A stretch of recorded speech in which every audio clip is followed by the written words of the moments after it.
We do have gas in the house, but we'd had induction already and I fell in love with it. I love how quickly you can boil things. So we stuck with induction and we're gonna still do induction.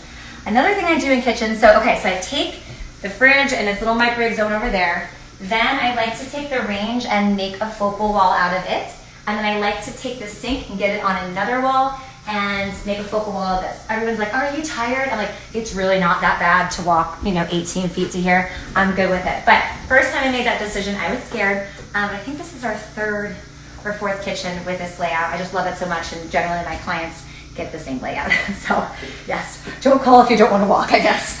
And then the fridge here, or the sink here, was really, really important to me. We have 2 dishwashers on either side of the sink.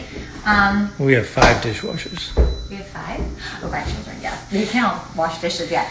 But that is one of those things that was sort of those like splurges, luxury items, having 2 dishwashers. If you have a big family, I can't recommend it enough because there's no longer that like plug up when the dishwasher is full, and sometimes like a whole day we can't even fit everything in one dishwasher, so it's really nice. Dave mentioned our dishwashers. That is probably the biggest thing that was just kind of changing this design or developing the design, because our kids do the dishes, which is amazing, and so they use a stool. So I wanted to make sure that we had the skirted sink so we could hide the stool, which comes out all the time every day. Now granted, they don't ever actually put it away, but at least it has a spot, so when I attempt to put it away, there's a spot for it.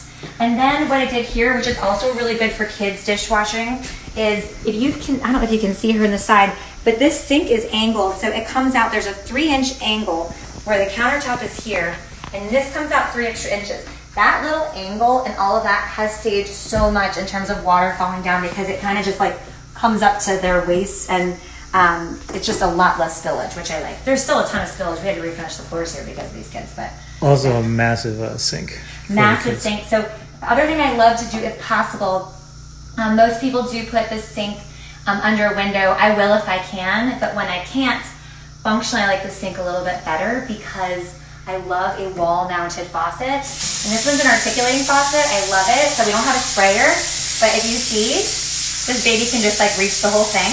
It can actually reach out. No, yeah, that's a problem. Over onto the counter? Yes. So when we first got it, we definitely had those issues with the kids, just like, yeah, it's happened. But now I don't feel like in a few years. No, it hasn't happened in a long time. We're past that point. But I do love being able to wall mount a faucet, because that extra 3 or 4 inches that you get here when you would have to deck mount a sink, our sink is really deep. And then we got that extra inches in the front. So we have an extra deep sink, which I love. So I would say in the kitchen, really where we splurged was this whole sink, double dishwasher situation, and I would do it again for sure.